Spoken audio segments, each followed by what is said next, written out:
Bom, o que vocês terão de fazer essa semana? Nós teremos de identificar a orientação preferencial dos movimentos que nós vamos encontrar nas imagens do cubo.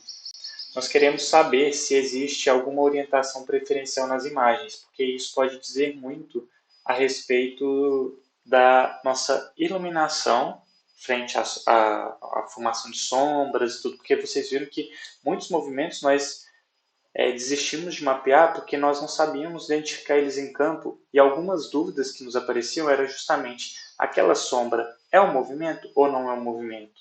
Então nós acabávamos descartando isso. Se nós conseguirmos identificar uma orientação preferencial, isso pode dizer muito sobre a nossa imagem. Pode dizer que ela está favorecendo a identificação de movimentos para uma determinada região, frente à outra. E então, para determinada orientação, ela seria mais indicada, mas para determinada orientação ela não seria tão indicada. Então, vamos fazer essa análise preferencial das orientações, da orientação dos movimentos que nós identificamos por conta disso. Para isso, nós vamos utilizar a carta que eu criei lá em 2018 de orientação das vertentes. Aqui eu tenho uma imagem raster. Se a gente entrar em propriedades, olha, ela está no WGS84, TM Zone 23S, ou seja, o sistema de coordenadas é o WGS84, e ela está trabalhando com o TN. Então aqui aparece para mim coordenadas métricas ao invés de coordenadas decimais.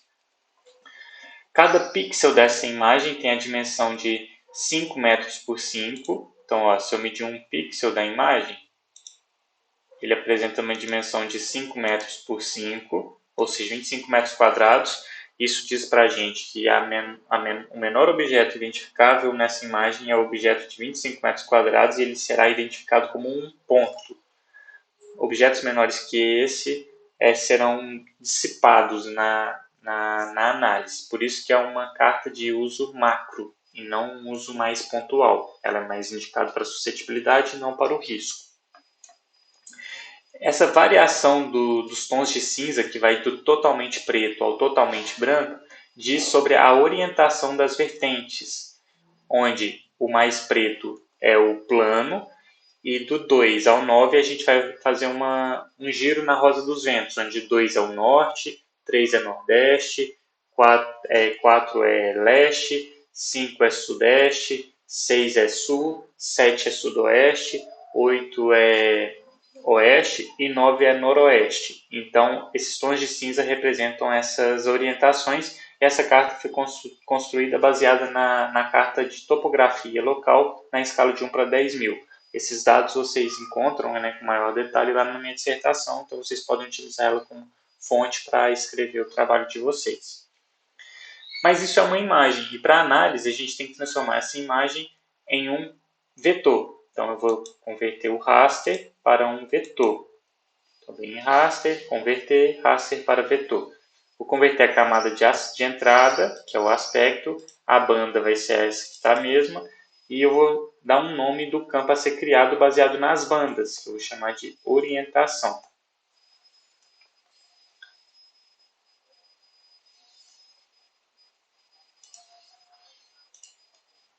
Aqui eu vou marcar onde vai salvar o meu arquivo. Eu vou criar a pasta, vou chamar ele de orientação. Executar. Não sei porquê, mas o meu computador está rodando a partir da segunda vez.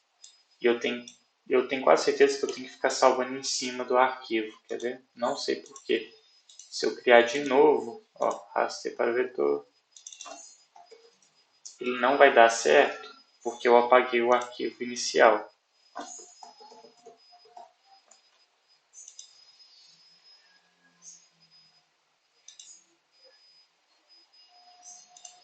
Aí quando eu venho de novo em raster converter, como eu já tenho aquele arquivo, ele aceita. Não sei o motivo, tá, gente? Ó. Aí eu vou executar. Ele vai dar certo, porque eu salvei em cima do arquivo. Não sei o motivo disso, mas é isso. Se eu vier aqui então nas propriedades, aí eu posso apagar esse arquivo original. Se eu vier nas propriedades da minha tabela de atributo, observe, ó, todos os meus polígonos criados, 33.340 estão aqui. Eles apresentam uma orientação numérica diferente. A gente sabe o que cada número corresponde. Se eu vier em seleção, ó, por exemplo, selecionar uma aqui qualquer. Orientação, cadê minha tabela? Marcar, mostrar feições visíveis no mapa. Visíveis não, selecionadas. Ó, todas que eu seleciono, ele marca ali para nós a orientação que ela se encontra.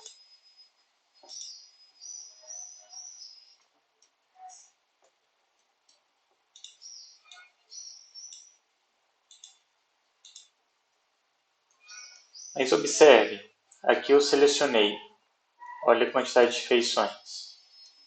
1, 2, selecionei 3 feições, mas no meu mapa apareceu para mim 1, 2, 3, 4, 5, 6. Viu que apareceu duplicadas aqui?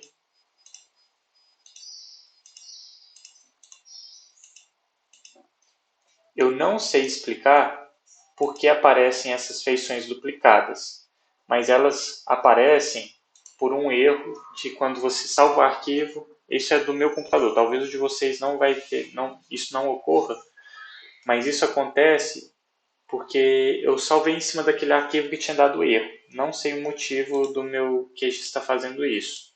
Mas caso de vocês também aconteça isso, vocês vão ter que instalar essa versão aqui, ó, essa extensão mmQGIS. Em complementos, gerenciar e instalar complementos, procurem por mmQGIS e instalem ela. Com essa extensão instalada,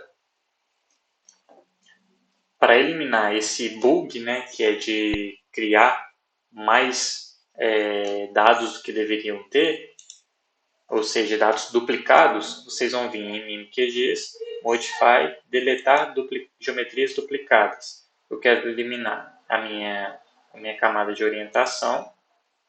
Eu vou criar uma camada chamada de orientação 2. Olha, ele tem 16.670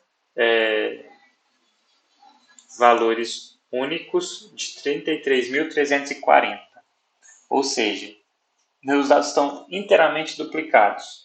Eu vou aplicar aqui e ele vai criar um novo vetor para mim com sem essas duplicadas. De novo, por que o meu acontece isso? É um bug do meu QGIS. Ele dá aquele erro na conversão do raster para o vetor. Eu tenho que manter o arquivo que eu gero inicialmente e crio de novo essa conversão, sobrepondo o meu arquivo salvo. Aí, na hora de sobrepor, ele aceita o arquivo, mas ele duplica as geometrias. Eu tenho que eliminar as geometrias duplicadas, então tem que fazer isso. Infelizmente, tá? E de vez em quando ainda essa ferramenta ainda dá uns bugs. Tomara que agora isso não aconteça. Pronto. Eliminei então minhas duplicadas. Então vou apagar essa orientação aqui. Agora se eu abrir a minha tabela, olha, tem 16.670 geometrias. Se eu selecionar essas 3 aqui de baixo e vir aqui mostrar as feições selecionadas, agora sim ele aparece só as 3 feições. Isso é importante para a gente, por quê? Para evitar que nós tenhamos um excesso de informação na hora de fazer as nossas conferências, porque senão vocês vão estar fazendo os cortes e ele vai pegar 2 áreas ao invés de uma. Entendeu? Então, é para evitar esse erro. Então, vamos desselecionar tudo aqui. A minha camada inicial está quase pronta. Agora, eu vou transformar essa imagem toda marrom em uma imagem colorida baseada nos atributos. Os atributos são os valores de 1 a 9, onde 1 é plano, e do 2 ao 9 a gente vai no sentido horário do norte até o noroeste, girando a roda dos ventos. Então, vem aqui abrir em propriedades da camada, tenho em simbologia categorizado, vou pegar o valor de orientação, vou colocar aqui gradiente de cores espectral e vou classificar. Essa última classificação aqui vocês podem retirar. Selecionar, clico no mesinho aqui, porque não existe essa classificação, só do 1 ao 9. E eu aperto, e antes de aplicar, vamos alterar os valores da legenda para ficar mais claro. 1 é plano, 2 é norte, 3 é nordeste, 4 é leste, 5 é sudeste, 6 é sul, 7 é sudoeste, 8 é oeste e 9 é noroeste. Eu venho aplicar. Ok, pronto. Agora sim ele está configurado. Só por conferência das orientações, vamos pegar aqui a Serra de Ouro Preto, que está voltada para sul. Olha, ela realmente apresenta essa cor do amarelo para o verde, é mais frequente nessa região. Então, a gente pode dizer que ficou correto. Então, aqui, ó, sul, sudoeste são as camadas preferenciais da Serra de Ouro Preto e realmente é isso mesmo. Bom, agora na tabela de atributos, como aparecem os dados para nós? Os números. Isso não é o que nós queremos de análise inicial, nós queremos os nomes, né? Então, vem aqui ativar o modo de edição nesse símbolo. Aqui, calculadora de campo, criar um novo campo que eu vou chamar aqui de orientação nome. Oriente, tracinho, não. Vai ser o nome e vai ser uma camada do tipo texto. Aí aqui, nós vamos criar uma fórmula, tipo do Excel. Olha, se a orientação for igual a 1, eu vou chamar de plano. Se for igual a 2, norte. Se for igual, e assim por diante. Eu vou apertar OK.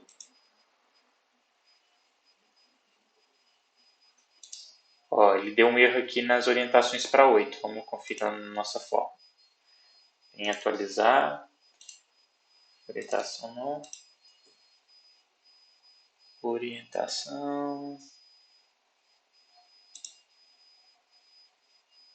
Aqui, ó, oeste, é porque é aspas simples, tá? Agora sim. Então agora está tudo certinho, ó. Não tem os valores nulos.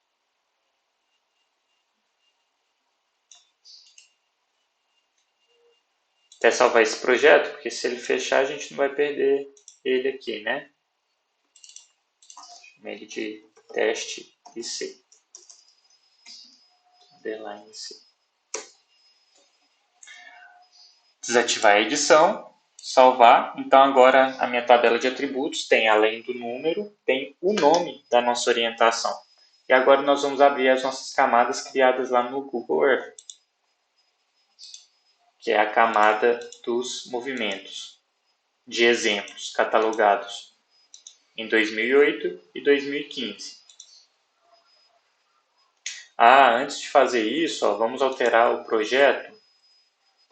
Vamos alterar o sistema de referência de coordenada. Ó, vem em propriedades, CRC, seleciono siglas 2000 e aplico. Agora eu venho em orientação, propriedades, fonte, tá vendo? Que ela se mantém no WGS 84, zona UTM 23S. Mas como esse sistema não precisa de conversão para o Sirgas 2000, eu só vou alterar ele aqui para o do projeto. Ele não tem conversão, então ele vai se manter no mesmo local. Se precisasse de conversão, aí nós teríamos que clicar com o botão direito, exportar, salvar feições como, que aí ele deveria corrigir.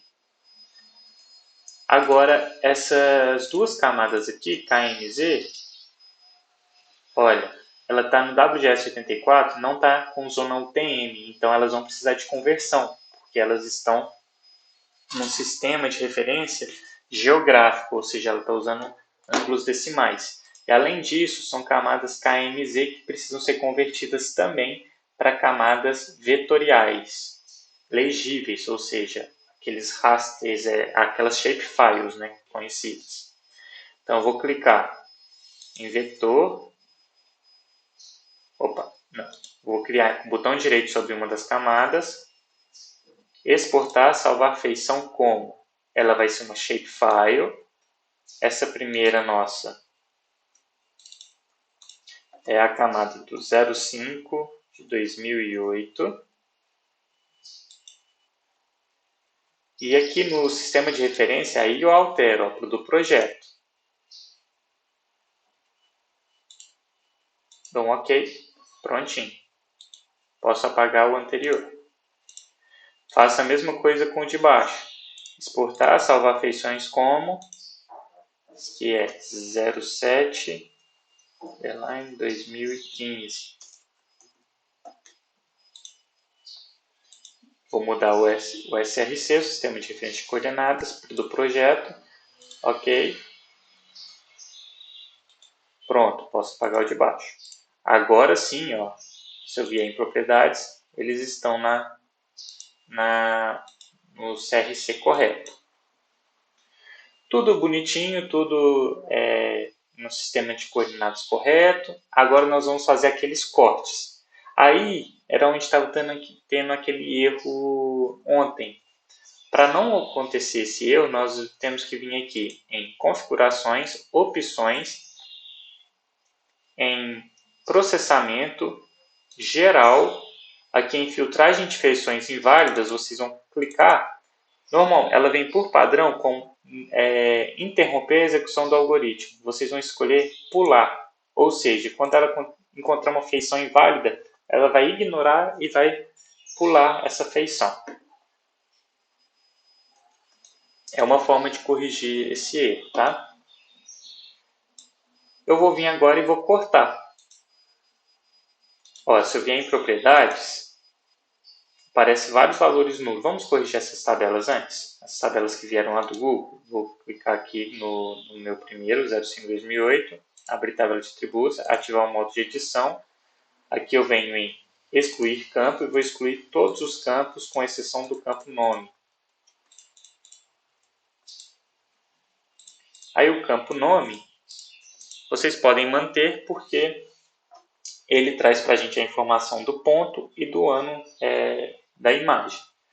Eu vou criar um novo campo só para calcular a área. Aí, como eu vou usar a calculadora de campo, eu vou clicar aqui sobre ela, criar um novo campo que eu vou chamar de área. Vai ser um número decimal. Essa área vai ser em metros quadrados. Então, como o nosso sistema de referência está em UTM, ele vai calcular em metros quadrados. Eu venho em geometria. Esse cifrão área vai me dar a área do nosso movimento. Prontinho. Clique em salvar. E vou repetir o mesmo processo para o de baixo aqui também.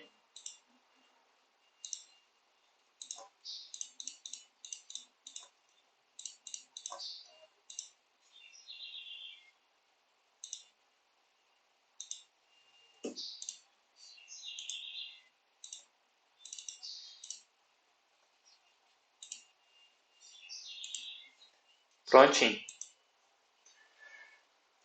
Agora eu vou fazer os cortes. Está tudo vetorizado, eu venho em vetor, geoprocessamento, recortar. Eu vou recortar a minha camada orientação 2 sobre a minha camada 05-2008. Salvar no arquivo, que eu vou chamar de corte para 2008. Executar. Esses aqui foram os erros das geometrias inválidas, mas ele termina e abre para a gente. Porque como ele pula esses erros, ele não interrompe a execução do algoritmo, ele cria a nossa camada corte. Se eu abrir a camada corte, olha, observem aqui que alguns pontos, ele aumentou o número de pontos, né? Olha, foi de 8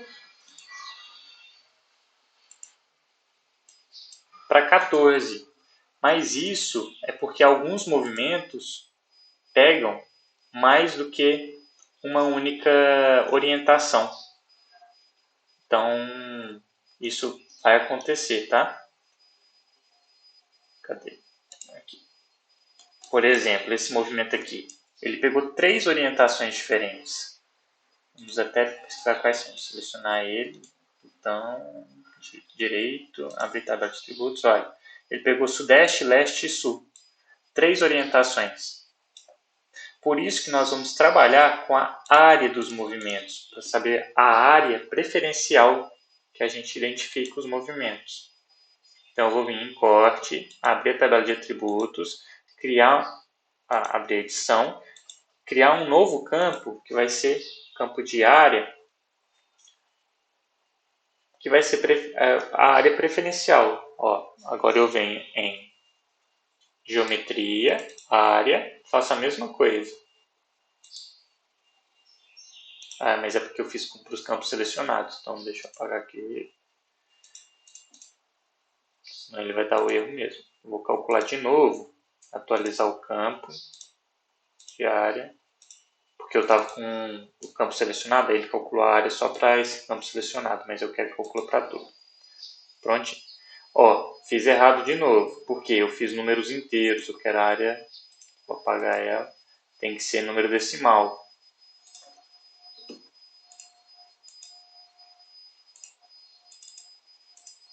Pronto, agora sim. Essas são as minhas áreas. Se eu orientar aqui, ó,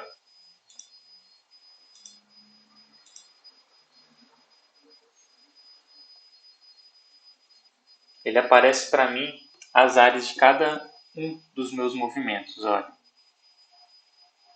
Vocês vão somar essas áreas e indicar a área dos movimentos. Além disso, vocês depois lá no Excel também vão contar quantas vezes aparece, não só a área. Então vai ser assim, sul aparece 1, 2, 3, 4, 5, 5 vezes. Sudoeste, 1, sudeste, 1, 2, plano, 1, oeste, 1, norte, 1, noroeste, 1, 2, leste, 1. Por que vocês vão indicar isso? Porque muitas vezes você identifica para uma determinada região movimentos pequenos, mas se nós calcularmos pelo somatório da área total, esse somatório de áreas pequenininhas vai ser insignificante, apesar de você ter identificado muitos movimentos preferenciais para uma determinada área, você fez um somatório de áreas de um único movimento para uma área que não é favorecida muito grande. Por exemplo, aqui nós identificamos muitos movimentos para o sul. O maior deles tem 249 metros quadrados. Mas para o Nordeste, a gente identificou só 2 movimentos, mas um único movimento é muito maior do que o somatório de todos os movimentos registrados para a região Sul. Entenderam? Então, não é só para fazer o somatório de áreas, mas também fazer essa relação com o número de vezes que esses dados aqui irão aparecer para vocês. Tá certo? Desative a edição, salvo o valor. Faça a mesma coisa com a outra data. Vetor, geoprocessamento, recortar, orientação e a camada de sobreposição agora é o 07. Seu corte 2015.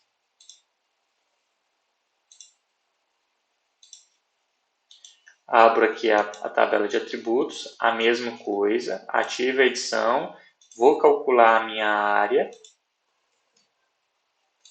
baseada na geometria, com um número decimal, prontinho. Salvo. Mas, de novo, a gente tem que reparar qual que é a orientação preferencial. Olha, de novo, o sul agora apareceu um movimento a mais, parece aqui, né, em relação a 2008. E o noroeste também apareceu um movimento a mais. Cadê noroeste? Não, o noroeste ó, apareceu os mesmos movimentos, mas com uma área menor. Engraçado. Ele que apareceu no outro. Ah não, nordeste. Ó, o nordeste agora parece uma área um pouco maior do que a anterior. Entenderam? Então a gente tem que pegar o número de movimentos além das áreas. E como que a gente agora vai tratar esses dados? A gente vai exportar a tabela de atributos para o Excel. Abre a tabela de atributos.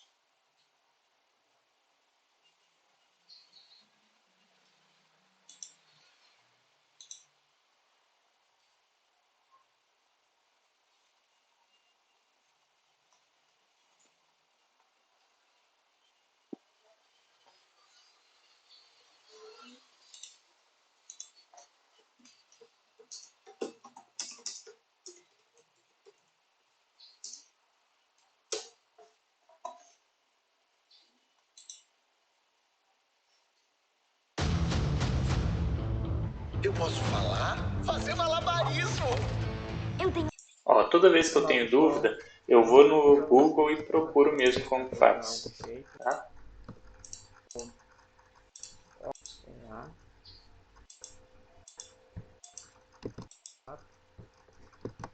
Pronto.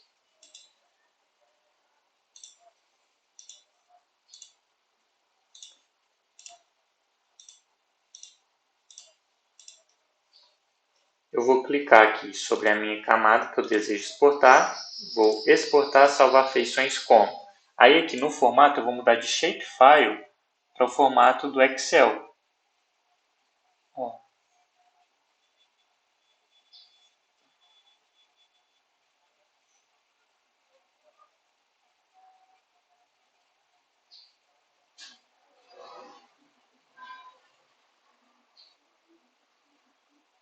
Eu acho que ele pode ser esse CSV ou esse planilha de cálculo. Dá na mesma, tá? Vamos pelo CSV. Ele vai separar os valores por vírgula. Ou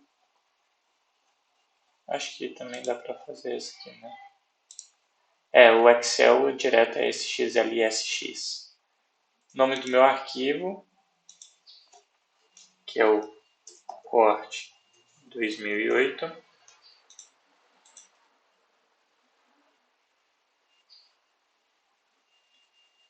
Ok. Aí ele criou o meu arquivo. Vamos abrir. Pronto.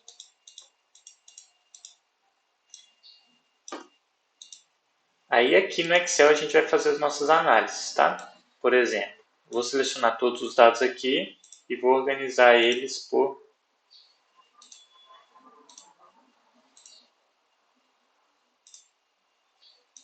pelos valores da célula de A a Z na orientação por nome.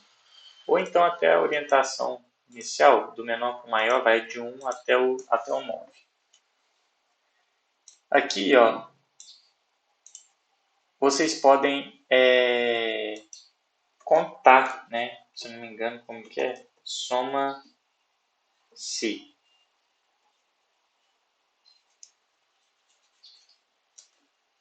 Um intervalo. O critério vai ser, por exemplo, sul. Agora eu estou na dúvida se é 2 ou uma aspa só. O intervalo de soma, eu não vou colocar, que aí ele vai de 1 em 1.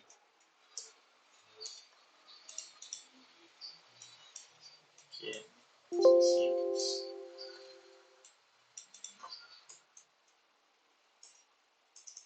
Não, é aspa dupla mesmo. o intervalo de soma, vou colocar 1.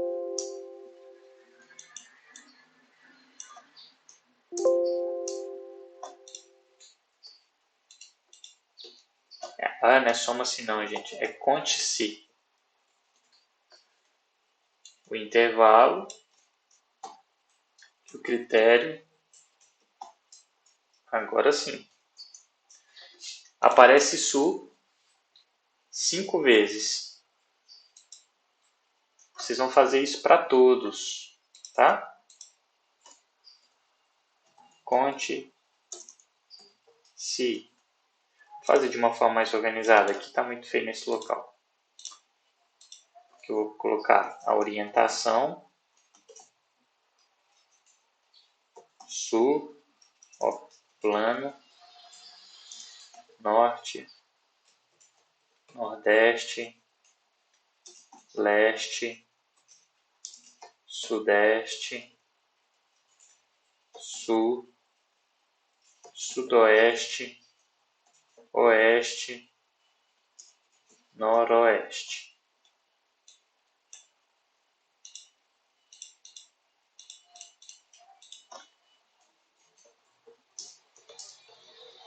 Quantidade de vezes que aparece.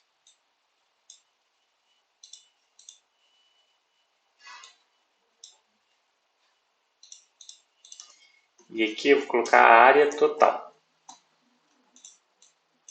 Muito fácil de calcular, tá? Bom, para a quantidade de vezes que aparece, a gente vai fazer o conte-se, que é igual a conte, ponto, se, ou seja, ele vai contar quantas vezes aparece. O intervalo é esse, central. E eu quero que o critério seja esse daqui. Bom, o meu intervalo, eu vou travar aqui. Então, eu vou apertar F4 no B2 e no B5 para ele travar. E o restante, como ele vai mudar sempre a linha aqui do plano, ele vai contar. Então, olha, aparece 1 no plano, 1 no norte, 1 no nordeste, 1 no leste, 2 no sudeste, 5 no sul, 1 no sudoeste, 1 no oeste e 1 no noroeste. Ou seja, a gente tem uma quantidade muito grande de movimentos de massa voltados para o sul. Isso pode dizer que temos Isso pode nos dizer várias coisas. Uma hipótese. A imagem do Google ela deixa mais visível, através de sombras, iluminação e tudo, a orientação a sul.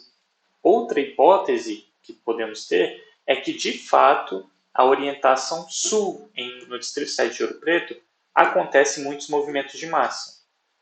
E a gente pode até imaginar isso mesmo, porque imagina, a Serra de Ouro Preto ela está com a foliação voltada para sul. Ela é uma região historicamente onde acontecem muitos movimentos. Então, de fato, ela pode ser uma orientação preferencial. E a gente encontra isso no Google. Então, pode ser. São hipóteses. Vamos estudar isso mais a fundo, tá? E a área total? Como que eu vou calcular a área total? Bom, eu vou fazer a condição if. Se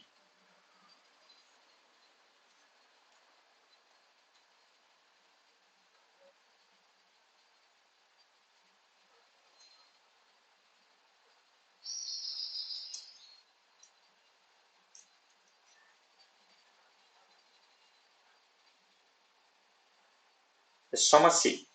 Soma-se. O intervalo a ser somado é o intervalo de área.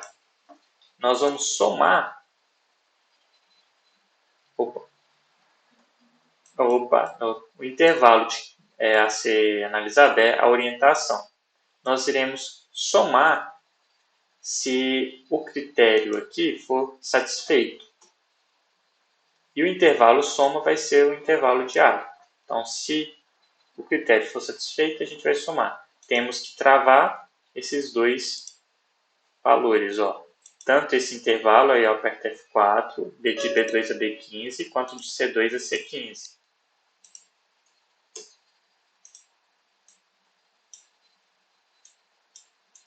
Aí a gente tem aqui, então, por exemplo, ó, que apesar da região sul apresentar um maior número de movimentos visíveis na imagem, a região sudeste apresenta a maior área, ou seja, o somatório das áreas atingidas pelos movimentos gravitacionais de massa na região sudeste, para essa pequena análise que a gente fez, está mais voltada a sudeste do que para a região sul.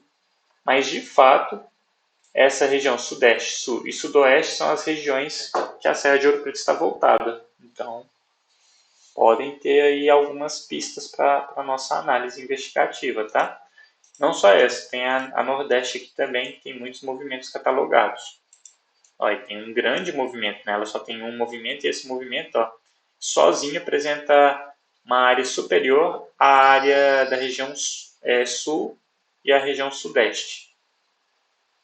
Então, temos que imaginar as nossas hipóteses. Vamos primeiro montar a nossa tabela e depois a gente discute o que pode estar acontecendo aqui, tá? Se vocês tiverem alguma dúvida, vocês podem me enviar mensagem.